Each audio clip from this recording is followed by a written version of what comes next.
A gente volta depois aqui também, tá? Vou compartilhar a tela com vocês.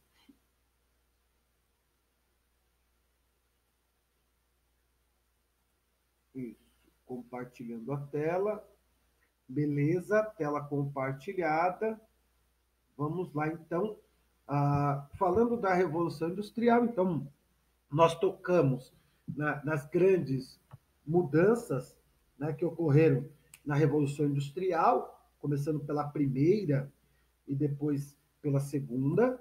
Eu falei com vocês a respeito da primeira, né, que ela trouxe inovações, ela trouxe a máquina a vapor, ela criou novas condições de, de trabalho que antes nunca houvera sido criada. Na segunda Revolução Industrial, na primeira ainda, ficou restrito, a princípio, à Inglaterra, né? E na segunda nós tivemos, então, uma mudança muito grande, né? Vários outros países seguiram o modelo inglês.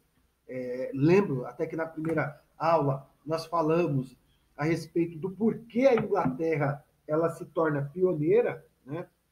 Quais são os fatores que proporcionam à Inglaterra a condição desse pioneirismo. E depois nós falamos sobre a segunda, né, as mudanças. Eu enfatizei a vocês que a segunda Revolução Industrial não foi um movimento separado, né? Não foi aconteceu a primeira, acabou a primeira para depois acontecer a segunda. Não, foi um movimento contínuo.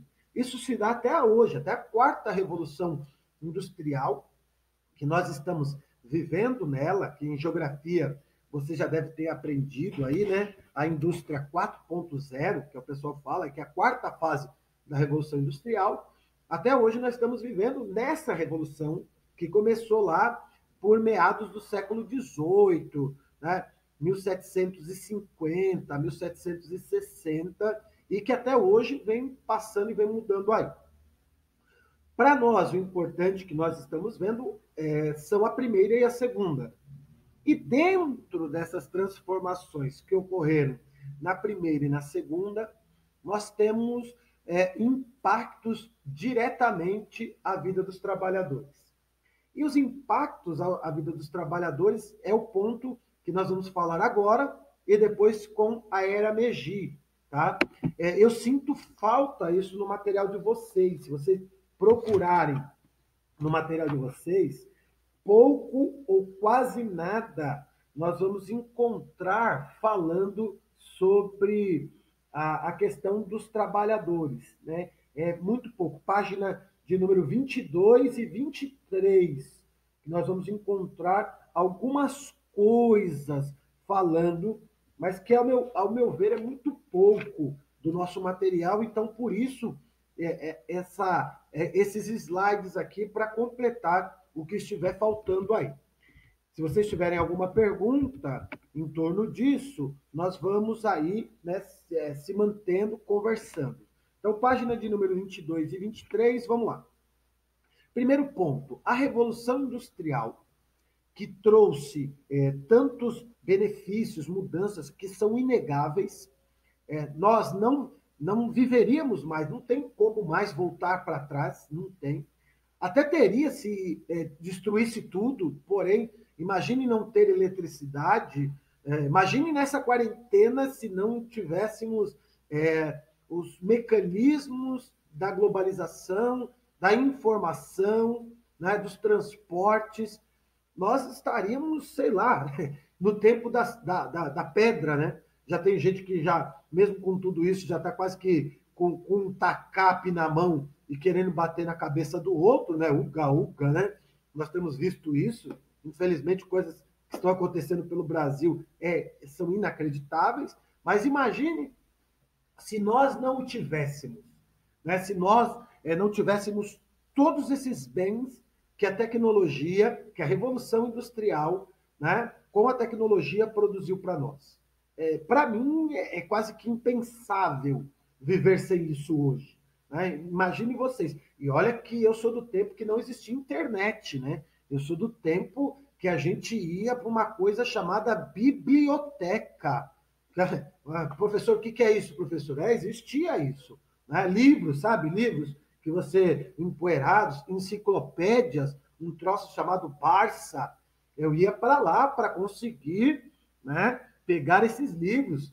Hoje já não, né? Hoje tudo que eu preciso, muitos livros, eu não preciso nem comprar, eu apenas leio aqui pelo computador, né, pelo PDF. Tem aquele Kindle, né, que fala, né? Tem aquele não tem o Kindle, tá? Se alguém quiser presentear um professor no Dia dos Professores, mas professor, quando que é o Dia dos Professores? Não sei, né? Uma vez que 9 de julho já foi, eu não sei se o Natal vai ser semana que vem. Estou brincando, mas, né, quem quiser fazer esses tipos de leituras, hoje é possível, né? Você, quem tem um Kindle aí, né, lê, né? Então não precisa mais ter livros. Tudo isso é sim produto da Revolução Industrial. Porém, o que nós temos da Revolução Industrial é também uma nova forma de exploração e da exploração mais brutal que nunca antes fora vista. Tá? Talvez só se assemelhava ao período da escravidão, porém sem ter a responsabilidade de cuidar da pessoa. Porque o que era a escravidão? A escravidão era o domínio sobre o outro, né? Era tornar o outro uma mercadoria, você dominar o outro, só que você era responsável por essa mercadoria, por mantê-lo minimamente vivo. Né? Então você tinha que dar alimento, você tinha que dar alguma coisa para ele, porque senão você perderia a sua principal mão de obra, né? O seu principal agente lucrativo.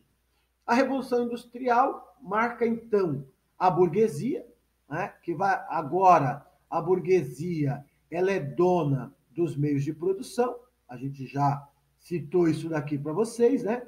O que são meios de produção? Máquinas, ferramentas, matéria-prima e também o local, isso está na mão da burguesia. Então a burguesia maximiza os seus lucros e agora ao trabalhador, né, ao artesão que vai se transformar em trabalhador, resta apenas vender, né, a sua força de trabalho. Então nós temos aqui, né, o trabalhador que vende a sua força de trabalho. E é nessa força de trabalho onde está a exploração dele. O problema é que esses primeiros trabalhadores enfrentaram as piores condições, enfrentaram os piores ambientes vistos na história, né, nesse momento da Revolução Industrial. Então, os primeiros operários ou as primeiras fábricas, elas mantinham condições extremamente insalubres, eram galpões sem janela, apenas com umas ou outras chaminé, com máquinas grandes que produziam muita fumaça, muito calor, era muito suja, então as fábricas eram extremamente insalubres, as jornadas eram longuíssimas, nós estamos falando aí, né, de 13, 14, até 16 horas por dia de trabalho, eram coisas absurdas que se faziam contra esses trabalhadores. Tá? Nessas condições, você tinha trabalhos de mulheres, trabalhos de criança, que ainda era muito mais explorado. Os salários eram baixíssimos. Nos casos das crianças, elas nem recebiam salário, porque o burguês não tinha escola pública, é bom dizer isso, então não se tinha escola pública, e aí as crianças ficavam, os pais nas fábricas, as crianças ficavam sem ninguém cuidando. Né? Então, é muito. Oi, oi, oi, oi.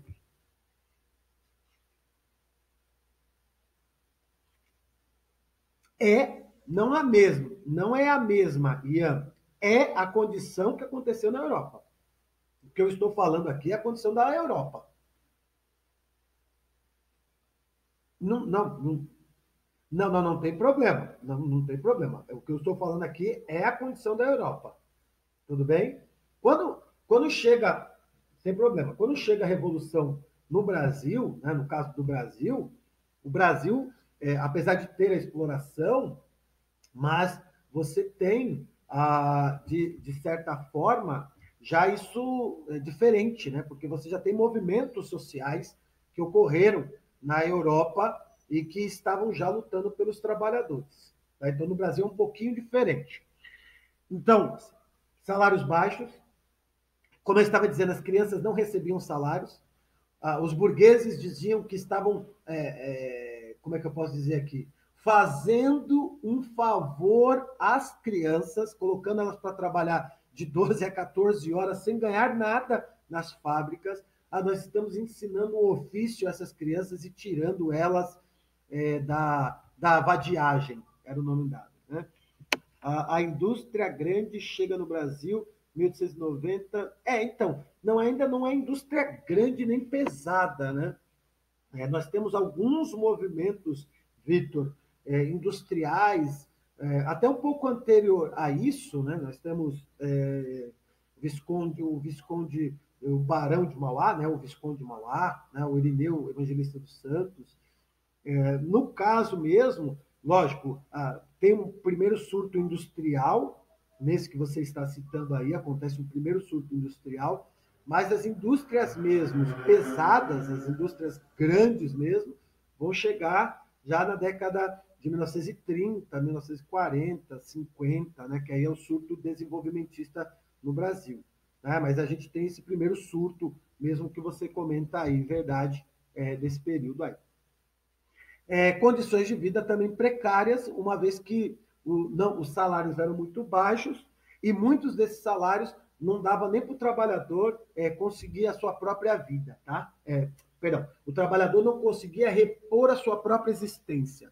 De tão baixo que era o salário que ele ganhava não dava para ele vencer o mês. Acho que a melhor forma de eu dizer era isso, né? Não sobrava, não chegava até o final do mês. Acabava muito antes, porque não compensava. Para baratear o custo da produção, burgueses utilizavam então o trabalho infantil e feminino, como já citei para vocês, as mulheres ganhando menos que os homens e as crianças nem ganhando. E não pensem vocês que eles não eram brutais com as crianças, tá? Há imagens, por exemplo, e histórias que se contam de crianças, por exemplo, que dormiam durante as longas jornadas de trabalho e eles eram colocados em tambores de água gelada, né? Imagine lá em Manchester, período do inverno, outono e inverno, eles colocavam as crianças, molhavam as crianças e elas ficavam com aquela roupa molhada o dia todo, né? Muitas crianças sofriam acidentes. Então, era muito brutal essa exploração.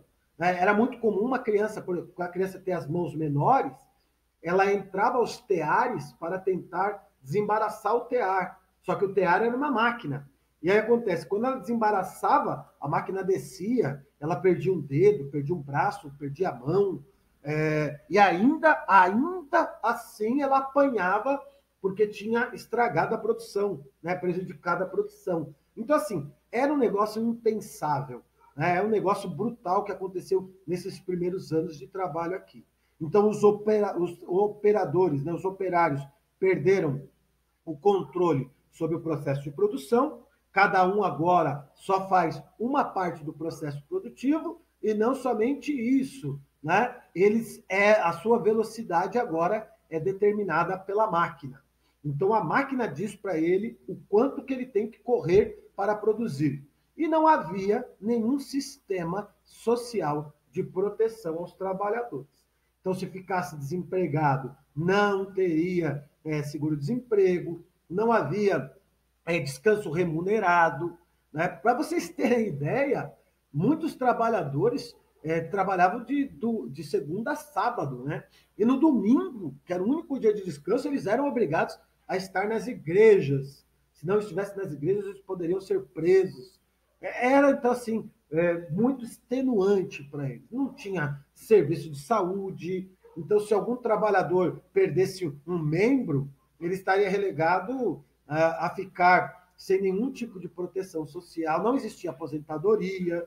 Então, assim, era um período extremamente explorador. Né? Então, olha aqui que eu disse para vocês, as crianças aí trabalhando nas manufaturas, ó, onde é que elas estão com as mãos, né? Desfiando, tirando os fios, os embaraços aqui. A máquina rodava, o dedo prendia nos fios, ela perdia os dedos, perdia membros. Era extremamente brutal e as mulheres aqui também, tá? Deixa eu ver se tem alguma pergunta, além do comentário do Vitor, nenhuma. Tudo bem até aqui, né, gente? Seguindo mais um pedaço, então, a organização dos trabalhadores começa a ocorrer uma vez que os trabalhadores começam a perceber essas péssimas condições e que principalmente não vai ter nenhum tipo de mudança. E aí começa a surgir as primeiras lutas contra essa exploração. Logicamente, a primeira em si, essa que nós estamos vendo aqui, né, o ludismo, não tinha um caráter organizado, né? Segundo alguns homens, muitos nem sabem se Ned Ludd realmente foi uma pessoa, existiu. Né? O que se sabe é que assim, houve um movimento, né, liderado por essa referência a Ned Ludd, né, esse personagem, que aparece e atribui as máquinas para o Ned Ludd. Ele vai atribuir às máquinas a péssima condição de vida que ele tem. Né? Então, o Ned Ludd começa a dizer que as máquinas eram as que roubavam os serviços, né, os empregos dos trabalhadores, e ele passa ao movimento de destruição das máquinas. Né? Então, responsáveis aí, segundo ele, pela exploração dos trabalhadores. Logicamente que o movimento ele entrava nas fábricas, ele destruía as máquinas, causava prejuízo aos burgueses, né? Isso faz com que muitas indústrias ali sejam afetadas, porém o Estado passa a intervir em favor das indústrias. No caso, os líderes desse movimento serão presos e enforcados na Inglaterra. Então, era uma forma de se reprimir, mas lembrando, não era um movimento organizado, não era um movimento que havia alguma base teórica, né, que havia algum pensamento. Eram trabalhadores que olhavam para as máquinas, para vocês terem ideia, eles não entendiam que não eram as máquinas as grandes responsáveis pela exploração, né? Então não eram, a culpada não eram as máquinas, mas para eles eram, e não tinha organização.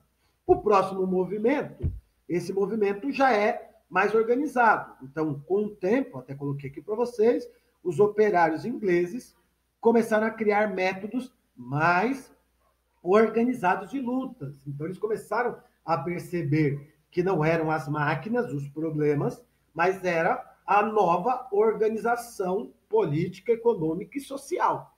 Então, surge um primeiro movimento aqui, importantíssimo, que é o movimento do cartismo, né? Os operários ingleses começavam a buscar direitos de participação política, cartismo, porque eles vão começar a escrever cartas ao parlamento, né? Então, nós vamos ter aqui cartas, né, dos trabalhadores.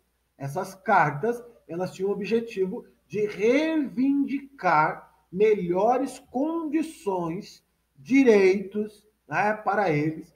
Direitos não apenas de votarem ou serem votados, né, de participar. Logicamente que eles entenderam que aonde são criadas as leis? As leis são criadas no parlamento. Então, de lá vêm essas leis que nos oprimem. Isso, de lá vêm as leis que nos oprimem. Então, vamos ter representantes nesses espaços. Já é uma forma de pensamento muito importante. Então, a partir de 1838, eles começam a lutar não apenas por leis que melhorassem a condição de vida deles, mas também pela participação da classe operária. Alguns vão dizer, aqui começa a surgir o pensamento de classes. Né? Aqui começa a surgir a ideia, peraí, nós somos uma classe que não somos representadas, né? Somos um contingente não pequeno de pessoas e que estão sendo apenas explorados. Né? Nós precisamos reverter esse quadro. As manifestações fracassaram, logicamente, a burguesia que dominava o parlamento não abriria mãos tão facilmente dessa chegada ali também. E aí, né, e apenas nos fins aí do século de número 19, a condição dos trabalhadores começam a melhorar muito porque movimentos como socialismo, anarquismo, né, e outros ismos vão aparecendo, vão organizando os trabalhadores, e os trabalhadores vão criando novos métodos de lutas. Entre esses métodos de lutas, nós vamos ter a greve, né, as paradas das máquinas, e aí a burguesia começa a ser obrigada a negociar, então, com os trabalhadores. Tudo bem? Professor, você pode repetir sobre o ludismo?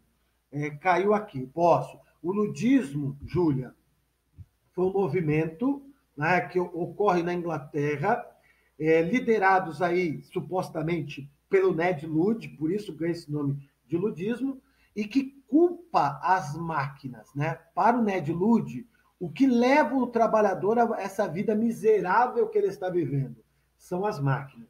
Então, se são as máquinas, vamos quebrar as máquinas. Aí esse movimento começa a ir para diversas indústrias, né? E essas diversas indústrias, eles entram e destroem as máquinas, né? Culpando essas máquinas pela exploração dos trabalhadores. E aí, como eu tinha dito, né? O Ned Ludd, os ludistas, não conseguiam entender que não eram as máquinas que prejudicavam eles, e sim uma nova organização política, econômica e social. Esse novo mundo, essa nova organização dada pela Revolução Industrial era que explorava os trabalhadores. Porém, como eles tinham esse pensamento das máquinas, eles começaram a invadir vários lugares. E o movimento vai tomando uma certa proporção, isso é inegável, ao ponto de que os seus líderes serão presos, né, e enforcados. Para você reprimir o movimento, prende e enforca eles, causando medo, pânico e tudo mais nos outros, para que não se quebrem mais. E aí depois foi o cartismo, pelo que eu vi, você pegou bem o cartismo aí, né? Sem nenhum problema. Tudo bem aí, gente? Deu para entender? Por nada. Mais alguma pergunta? Então, eu acredito que a gente conseguiu encerrar essa parte mais aqui da segunda e da terceira Revolução Industrial. Perdão, da primeira e da segunda Revolução Industrial. Agora vamos lá para a página 27. Lá na página 27, nós vamos ter a Era Meiji. Nós vamos ter a Era Meiji. Fala, querido, quem me chama aí? Estou aqui, fala. Tem gente digitando, deixa eu só aqui. É para grifar alguma coisa? Até então, não. Na página 27, eu coloco aqui para vocês grifar, tá? Quando for para grifar, sempre eu aviso. Tá? Já aproveitando que vocês estão na página 27, vocês podem grifar, então, no caso japonês, o segundo parágrafo da 27, tá? O segundo e terceiro parágrafo, depois o segundo e terceiro, aí vocês vão grifar o sexto e o sétimo. Segundo e terceiro, sexto e sétimo. Vamos lá falar um pouquinho da Era Meiji, tá? Lembremos, isso nós vocês estudaram muito provavelmente com o professor Fernando e outros professores também. Eu não lembro se eu dei aula para vocês no fundamental, mas acho que foi o professor Fernando que deu aula para vocês. Mais ou menos no sétimo ano, ele vai falar do feudalismo, né? Foi falar do feudalismo, e no feudalismo nós vimos o caso japonês, né? E no caso japonês, nós tivemos o período que foi chamado do shogunato, né? Esse período do shogunato foi um período muito importante e que eu vou usar a expressão coincidência, tá? Mas relevem que eu não estou conseguindo achar uma melhor expressão aqui agora. Mas o Japão teve um período muito semelhante ou próximo ao período do feudalismo europeu. Uma coisa muito próxima, né? Então, o que ocorre nesse período de isolamento do Japão, foi muito semelhante ao que ocorre também no período da Europa. Importante se dizer quem eram os shoguns, e aí a gente vai tentar trabalhar aqui.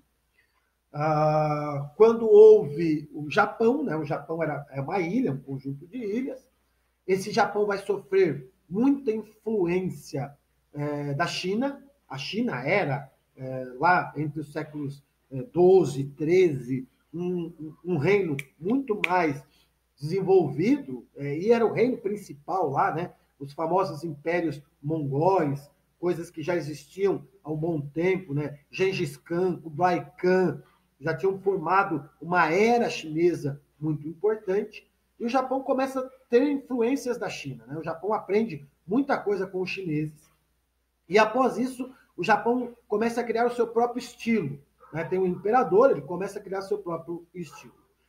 Toritomo, um dos imperadores ali, desenvolvem uma política, né, muito de proximidade com os imperadores. Então, assim, a elite que estava no Japão vai se aproximando dos imperadores e vão trocando casamento, né? Eles vão casando aqui, até que aparece esse rapaz Toritomo. O Toritomo, ele faz o quê? Ele entende que, isolando o imperador, ele poderia, então, ter e manter o controle do Japão. E aí vai se criando as cidades, né? Tóquio, Hanshishioku, e vários nomes ali que vão aparecendo. E aparece, então, o Shogun. Quem é o Shogun? O Shogun é semelhante ao senhor feudal. O Shogun eram os senhores de terras, eram os donos de terras. É lógico que entre os Shoguns havia o maior Shogun, né, que era o Shogun principal, né, que era alguém que controlava o restante ali. Mas, pensando em Shogun, pensem em senhor feudal, é a mesma coisa. Esses senhores feudais, eles tinham ao seu dispor, por exemplo, os samurais, né, que entra a história dos samurais. Vale assistir aquele filme, né, O Último Samurai. Ele passa bem nesse período aqui do final do shogunato.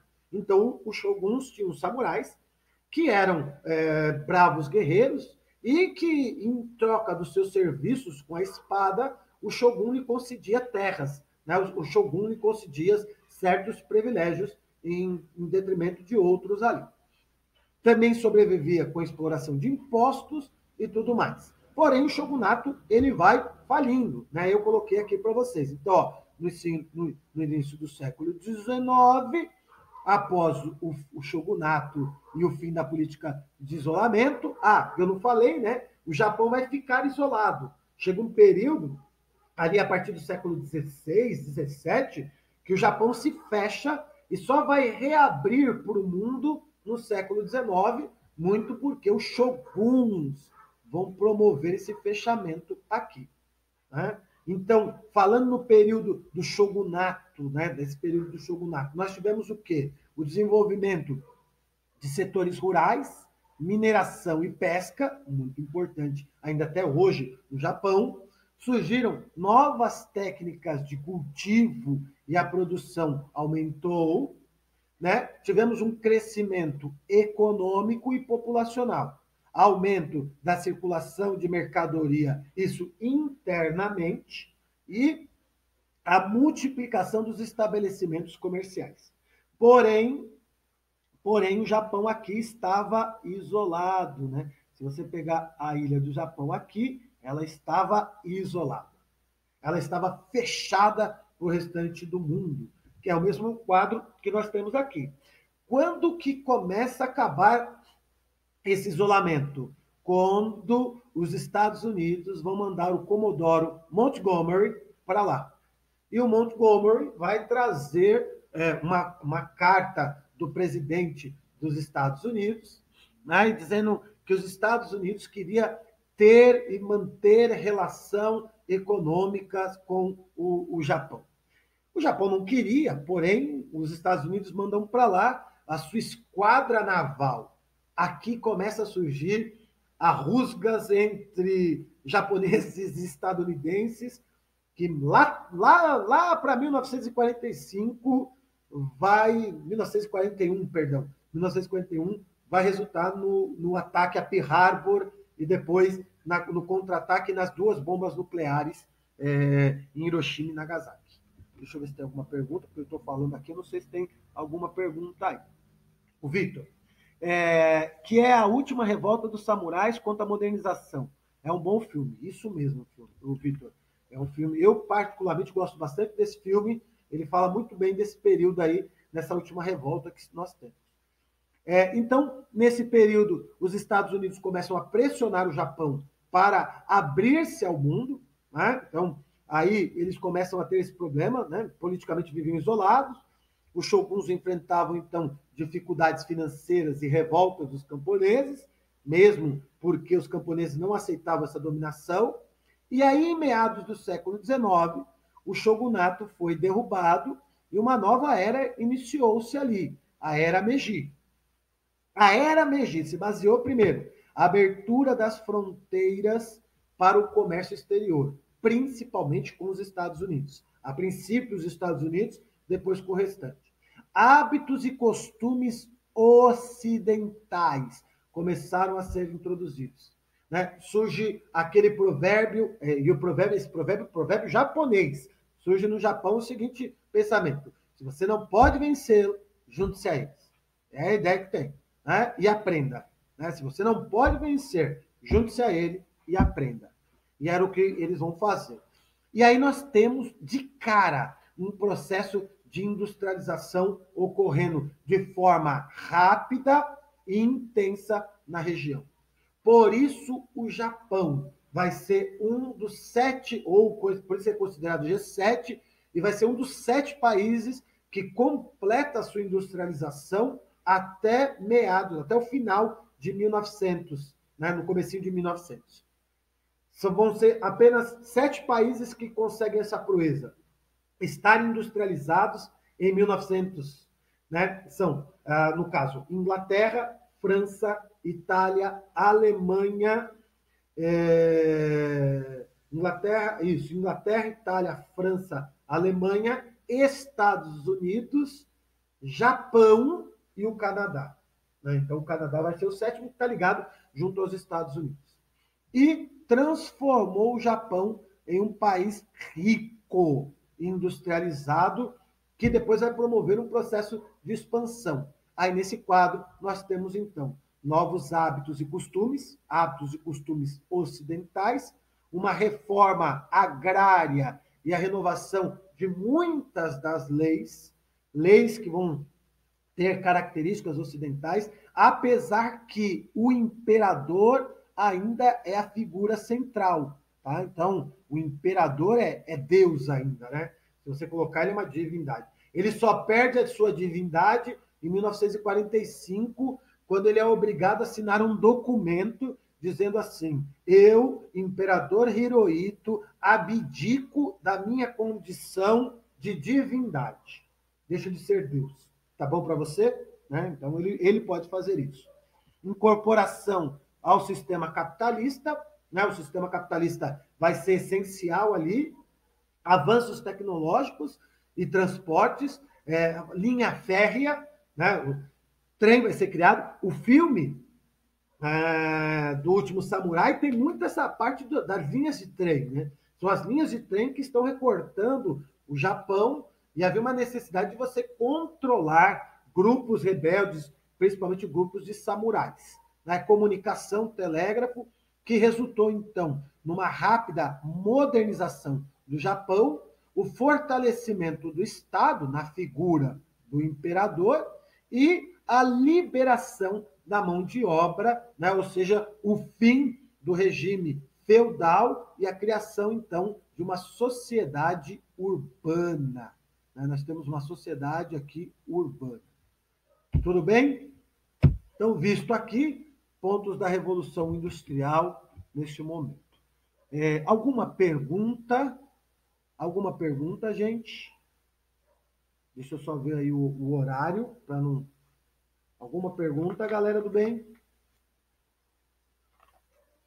Hein? Ninguém tem pergunta? Estão comigo? Vocês estão comigo? Hein? Galerinha do bem? Estão comigo?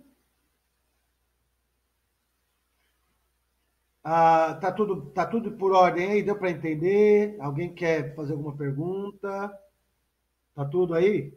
Estamos, capitão. Ó, então é sim, senhor. Tem que falar. Não, vou pedir para sair. Pede para sair. Pede para sair. Falta 3 minutos aí, gente. Vamos lá. Alguma pergunta? A gente encerra aqui a aula 10. Eu não tô mandando, não sou capitão nem da minha vida. Alguma pergunta? Deu para entender? Ficou claro essa ideia aí da Revolução Industrial? Meus queridos companheiros, vamos lá. Quem quiser abrir o microfone pode falar. Ficou mesmo, Augusto? É que eu. Tá.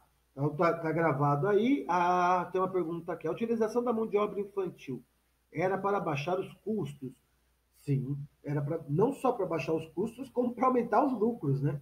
Imagina que uma criança ela tem que nesse período ela tinha que produzir assim como um adulto, tanto que ela trabalhava jornadas muito semelhantes, né? Então assim não tinha jornadas reduzidas. De novo, como não existia uma escola pública, existia escola, tudo bem? Fique claro isso, existia a escola, mas não existia escola pública. A escola era para os mais abastados, para quem pudesse se constituir ricos, burgueses. Aí sim, você tinha escolas, ou mesmo contratava uma espécie de preceptor, alguém que iria trazer educação para o seu filho e depois ele poderia ir para a universidade. A massa, os pobres, aquele conjunto total não tinha escola. Então, os burgueses se utilizavam desse trabalho, né, de forma bem exploratória, como eu disse para vocês, agredindo, batendo, né, sem nenhum tipo de segurança, sem salário. E a ideia, desculpa, era o seguinte: nós estamos aqui, né, nós estamos promovendo para ele um bem, promovendo para ele um bem. No filme, realmente existiu um americano que ajudou os samurais na revolta? Olha, Nick, eu acho que não. Eu acho que não. Acho que ali é mais Hollywood dando um acento, né? A ideia, porque, lógico, é branco estadunidense, né, que vai ajudar no processo ali, né? Mas muito mais o filme, eu acho que é uma crítica ao capitalismo, na tendência daquele soldado que estava querendo se reencontrar, né? No final, né, dando spoiler aqui já para quem não assistiu o filme, mas como o filme já está aí, a ideia é que aquele soldado estava perdido interiormente e naquela cultura mais tradicional japonesa, ele se reencontra enquanto ser humano, né, mesmo que ele veja uma queda na tradição milenar dos samurais. É muito voltado aquilo ali. Tá bom, meus queridos?